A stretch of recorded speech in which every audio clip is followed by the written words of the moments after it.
के कराय अंगनवा हरियर तुलसी लहर लहर करस हो। के कराय अंगनवा हरियर तुलसी लहर लहर करस हो। ए सखिया के उठी करला पूजना भोर बिनु सरवनु हो। सखिया के उठी करला पूजना भोरे भिनु सरवनु हो।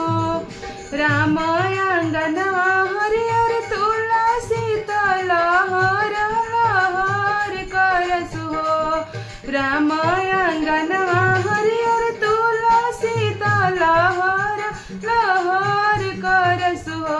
ए सखिया सीता उठी करली पूजना भोरे भिनु सरवनु हो। सखिया सीता उठी करली पूजना भोरे भिनु सरवनु हो। भोरे उठी जलावा चढ़ावेली दूधवा पटावेली हो। भोरे उठी जलावा चढ़ावेली दूधवा पटावेली हो। ए सखिया घिउआ के दियना जलावेली भोगवा लगावेली हो। ए सखिया घिउआ के दियना जलावेली भोगवा लगावेली हो। छोटी मोटी तुलसी के पेड़ावत भैले कचनरवनु हो। छोटी मोटी तुलसी के पेड़ावत भैल कचनरवनु हो। ए सखिया तुलसी भइल ब्याहन जोगत सीता चलली बनवनु हो।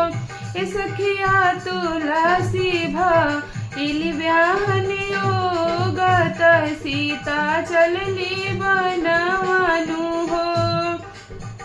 रोवेली तुलसी के डालिया हरियर पतइयानु हो। रोवेली तुलसी के डालिया हरियर पतइयानु हो। ए सीता तू चललू रम संगे बनवत हम सुखी जई बोलू हो। ए सीता तू चललू रम संगे बनवत हम सुखी जई बोलू हो। कई गरी उखिया के मारवत कई चौका पुराई हानि हो। कई करी उखिया के मारवत चौका पुराई हानि हो। ए सीता के करी हमरो बियाह एकादशी के दिनवनु हो। ए सीता के करी हमरो बियाह एकादशी के दिनवनु हो। के करी 16 सिंगारवत चुनरी ओढ़ाई हानि हो।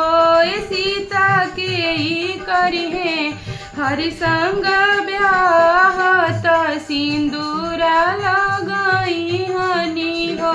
ए सीता के करी हरि संगे ब्याहत सिंदूरा लगाई हानि हो।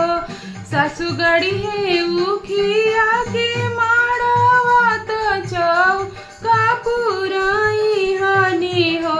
ए तुलसी उहो करी तोहरे बियाह एकादशी के दिनवनु हो। ए तुलसी उहे करी तोहरो बियाह एकादशी के दिनवनु हो। गोतिन करी 16 सिंगारवत चुनरी ओढ़ाई हानि हो। ए